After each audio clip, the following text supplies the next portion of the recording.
I would first like to call Dr. Rahi Soren, who is Assistant Professor at the School of Oceanographic Studies, Jadavpur University. She has been the grant holder of a major project under the Endangered Archives Program, EP 1300, locating and digitizing early Santali periodicals published between 1890 and 1975 in Eastern India, and the principal investigator of Rusa funded project, resource mapping in the early recordings of traditional Santali songs. She has published her research in national and international journals, conferences, and organized workshops and seminars to promote scientific culture in global forums. She is interested in understanding the effective use of scientific information for conserving culture, habitat, and biodiversity in the face of growing threat of extinction. Aside her scientific endeavors, Dr. Soren has been assiduously working on reviving Santali culture and its manuscript heritages. Over to you, Dr. Soren. Good afternoon to all. I'm delighted, honored to be speaking in front of you all.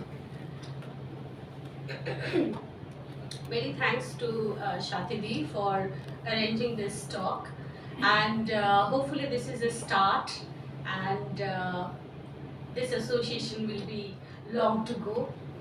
I hope so. As far as I understand, it's on a new project that this institute has embarked upon, another Endangered Archives program. And I believe we are all very thankful to the British Library to be taking this initiative, to be channelizing funds where it's of most importance to most of the endangered materials around the globe. This initiative has been here for quite some time, and when most of the funds are drying up, I'm afraid, they still support such endeavors, and we really hope that it does so in the coming years too. So without any further ado, I'll start my talk and share a bit of my experience working with the British Library and the Endangered Archives Program project, how I came upon it, and how perhaps I would like to see it in the near future as well. So we all know this term archives, right? So 10 years ago, I don't think it was such a prominent term as it were as we speak now. So it comes from Archivia, and interestingly enough, the funding body, Shukanto, so he is the one who really talks about how this funding started, and খুব মজা করে বলেন যে এই যে আমরা সবাই tetra pack কিনি, সেই টেট্রা প্যাক কিনলে 1 টাকা করে এই ফান্ডে যায়। So you can imagine the patent that it has. এই যে কত বিশ্বে কত টেট্রা প্যাক, আর সেটা থেকে 1 টাকা করে ওখানে যায়, এবং সেই পুল অফ ফান্ড থেকে এই ধরনের কাজের ইনিশিয়েটিভ তারা নিয়েছেন এবং ভেবেছেন। So more to Tetra Pak initiative, I believe. So we all know archives, and we work with archives. It's one of the most important sources of information, also because in these troubled times, in globally difficult times, it's very important for us to understand the past that we have had, whatever that and alternative voices that can be taken up, and more voices perhaps which can be taken under consideration. So let's see who uses archives and why is it important. Just very shortly, students use archives, academicians, history teachers, artisans, journalists, who not.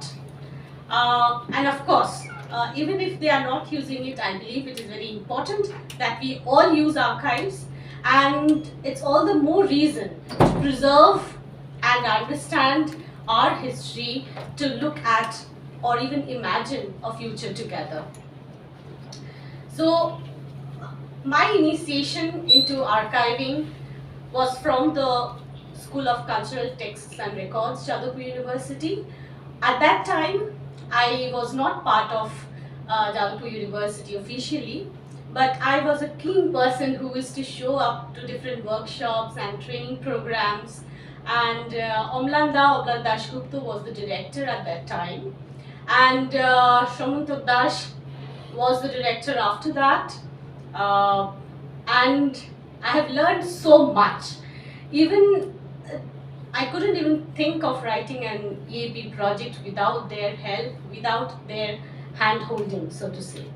So what is School of Cultural Texts and Records? So you can look at the website that I have shared here. You can look at the work that it has been doing for the last 20 years, 25 years unofficially. So it's a brainchild that has got its wings, if I may say so. And if you delve much deeper, you can also look at the catalog that's there, the Tata funding initiatives with which they started. It has the sprawling music collection, as well as film collections, manuscripts collections of different languages, diverse languages as well as in different formats. So which I'm sure will be discussed in later talks. So this is the archive of the North Indian classical music, also initiated by Professor Ramlan Das Gupta, and I'm very proud to say that it has almost 7,000 hours of recordings, the only global repository of North Indian classical music with such a holding. So you're please welcome if you are interested to look into the archives. So I'll jump into my interest, my personal interest, where it started with archiving of indigenous documents. And me being a Santar, I am very much interested and concerned about the rare text documents which people published with a lot of pain, but only being a minority language spoken by a very few globally. It's spoken in India, Bangladesh, Bhutan, Nepal, and India, of course. But well, there are around 7 million people who speak it, and of course, due to varied other reasons, it's written in only in the last 100 years or so. It's mostly an oral language, and nowadays it's more it's still into sort of oral written format where people of the community are more comfortable. In some of the interviews that I had also taken, people were more comfortable in an oral communication than a written one. So beside that, written documents in Santali were started by the Norwegian missionaries in the late 1890s, 1870s onwards. A very rare few documents are available of that time, and majority of this has been archived in the Oslo library, and people for generations have not had the opportunity of looking into these materials. So there has been initiatives from India, from Bangladesh as well, to have had access of this material, of the manuscripts, of the books, and sometimes in the early 2010 or perhaps, there was initiatives to bring those back as well. So I'm not getting into that, but surprisingly, in 2018, I believe, I chanced upon this repository where almost 35,000 pages have been digitized and archived and is freely available online from the Oslo library.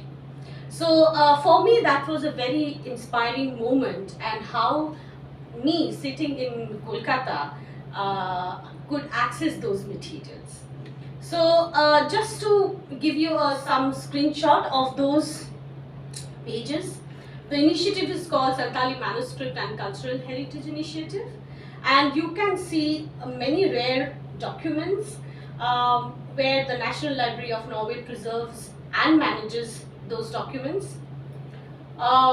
Yeah, this I would like to share with you as the copy of the agreement on how Santali shall be written was documented in 1905, and they were signed by Boding, Black, Cole of that time, and this is one page that I'm showing you, but this has minutes and documents and specific annotations, grammatical ways as to how this is to be written.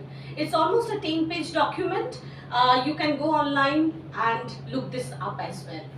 So it's fascinating what is there in the repository.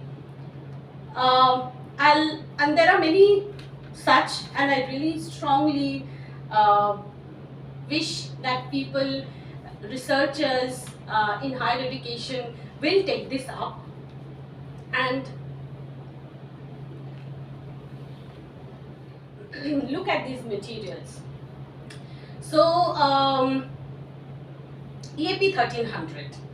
So EAP 1300 is one of the, not something bleak that came up during the pandemic. We had written this project before the pandemic, of course, but during the pandemic, 1 year EAP didn't give any funds because it was practically impossible to go to the field and to the places, to the remote places where the communication was basically restricted. So the next year they considered the application, and in 2021 we started this project called Locating and Digitizing Early Santali Periodicals, published between 1890 and 1975 in Eastern India.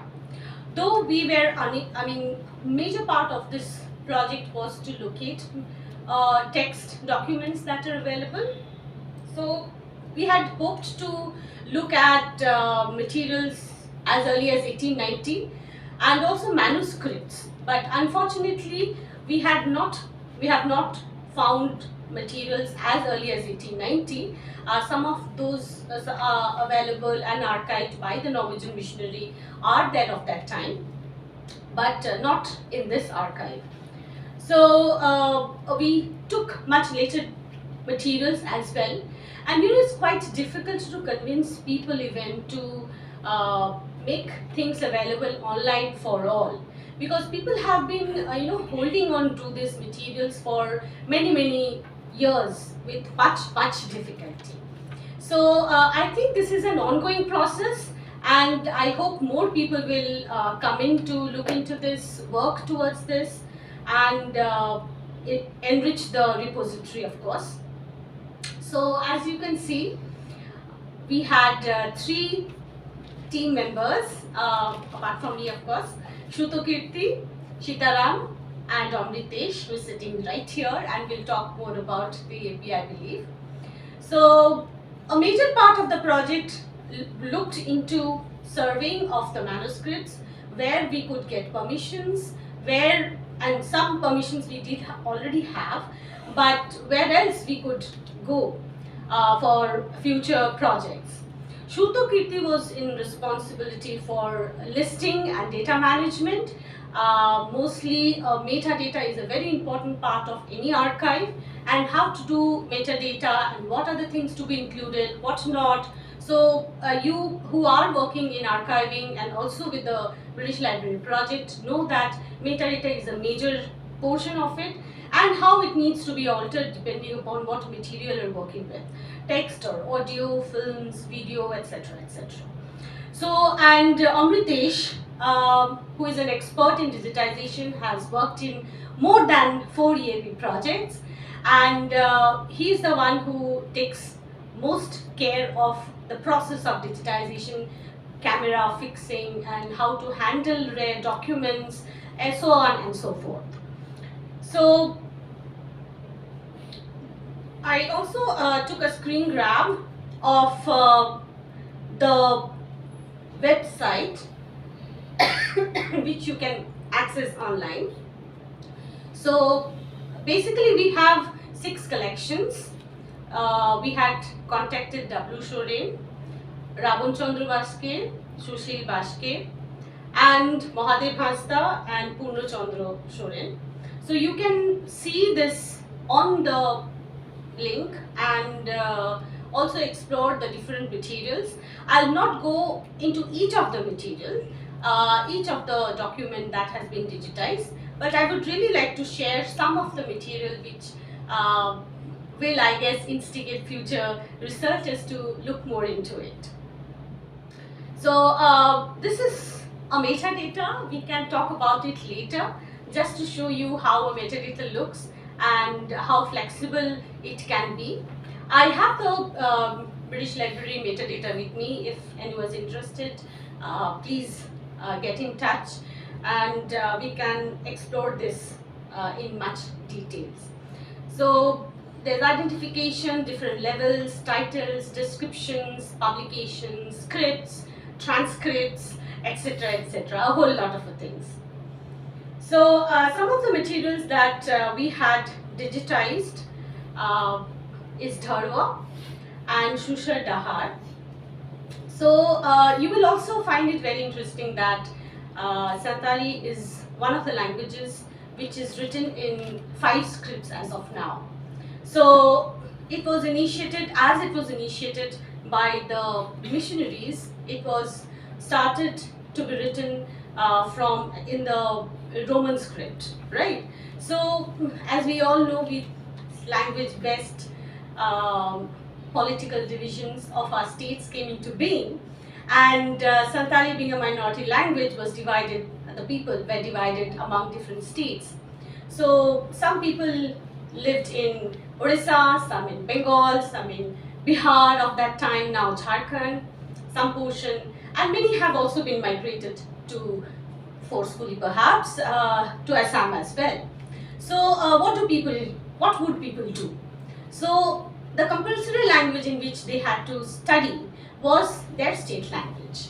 As me, being a second generation formally educated person, I only had to read Bangla and Roman script as my subject. I didn't have the opportunity of reading or writing in Santali as people now have, some people now have. So in Odia, people started writing Santali in Odia. In Bihar, people started writing in Devanagari. And Assam, as so on and so forth. So we all must have heard of Olchiki as well. So Olchiki has been in existence for the last 50 years and it has now been declared as the official script of Santali. And since our collection was much earlier than that, we have not been able to capture Olchiki. But also keep in mind that we had other scripts evolving at that time. So we had Moj Tamil Arc, which we tried to collect but were unsuccessful in doing so. So there's a lot of places where one can work on. So yeah. So another very interesting book that we found was Hor Gidre Ene by Solomon Murmu from 1946. So it looks at 73 different children's games. And I mean, for me, it was a revelation because some of the games I had played as a young person and some version of the games I hadn't played. So a friend of mine from the CSSC in Patuli, so we were going about how about if we could jointly do a workshop of games where we can all come together and try to play games which are no longer played in many places. So yeah, we also have Chandni and other books, from Dunka, and books of plays. These were written, 30 basically plays were written, and 31 plays were written for the boys and 1 for the girls, because the author of this book was a principal of both the schools, and he used to write plays for every occasion, for the girls' school one, for the boys' school one. We can also look at how missionaries looked at or represented and how they saw the people of that time here. I'll definitely not go into that now, but some of it I will share. This is from Dharwa, 1934, and I'll read a bit out of it. You can see a goose standing there, and right up here, oh sorry, okay, it says Noa Chandore, Horo Ir Shaushaute, Joto Shantar Hopon Kodo, Pera Horako Chala. Ar Gede Hopon Kodo, Chilabang, Chala Giako. Ale Gede, Okar Tharere, Dak Mina, Ondege Pera Horake Chala. Menkhan, Hor Hopon Kodo, Askarte, Sohrai Jokhet, Okare Dher Hadi Mina, Ondege Komudra. Ar Mone Turui Din, Handi Reko Paira. Adam ko mena, Bangma, Hor Hopon, Okado Porop Kore, Ale Gede Leka ko Nuya, Gede Akil Teko Behora. No other Ale Gede Legi, Mitten Marang Lajao, are personal na Katakana. Ale do ente, Sohrai Jokhe, Hor Leka Lechala, Napai Tegele Tahena. আর আডি না পাইতে ওরাতে গেলে রুয়ার হিজুয়া বেনখান হর হপন কদ মুদ্রে আইমা কদ সানাম কদ বান মানওয়া লেকা পেড়া হড়ক কো চালা বাজার rain সেটা লেকা কো তাহেনা আর সুক্রি লেকা কো ওরাতে কো রুয়ার হিজুয়া সারিকে আলে তো হাসিল তুলুই সাঙ্গিং মাচা পেড়া কানালে মেনখান সেটা সুক্রি আর বুল হর তুলুই চেন হবা কানাকো কথা দ ইনাকে.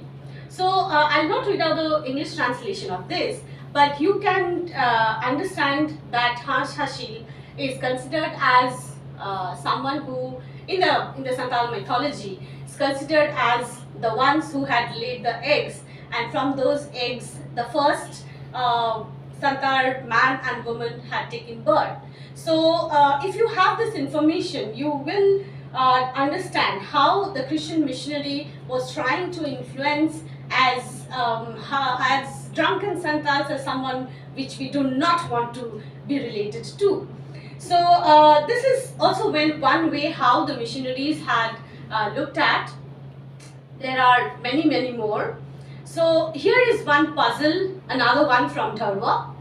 So it says the Kabli has two faces. The first can be seen when they lovingly give you clothes, and the second is seen when they come with long sticks to ask for money. They look scary in their second face. This picture shows both faces. Find out. It's easy.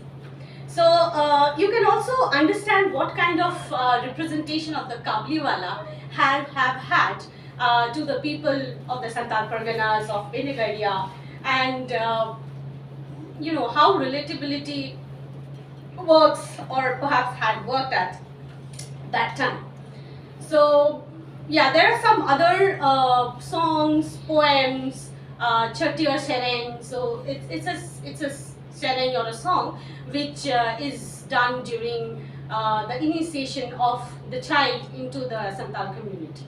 So it's called Song for the Nimbruel. I have translated it very vaguely, but you can see how pictorial and beautiful depiction is there as well. So there are other books that have been digitized, biography by Campbell, also missionary of that time. Chotrai Deshmaji Katha, many of us know. Chotrai Deshmaji was someone who was I guess 13 or 14 when he actually witnessed the Santal Rule of 1855, and then he was moved or forced to move to Assam. So he, as an old person of 85, had narrated his experience as a person who had witnessed it, to a person called Rahi Soren, and that is which is documented. So many say it's a very controversial book, it shouldn't be read, etc., etc.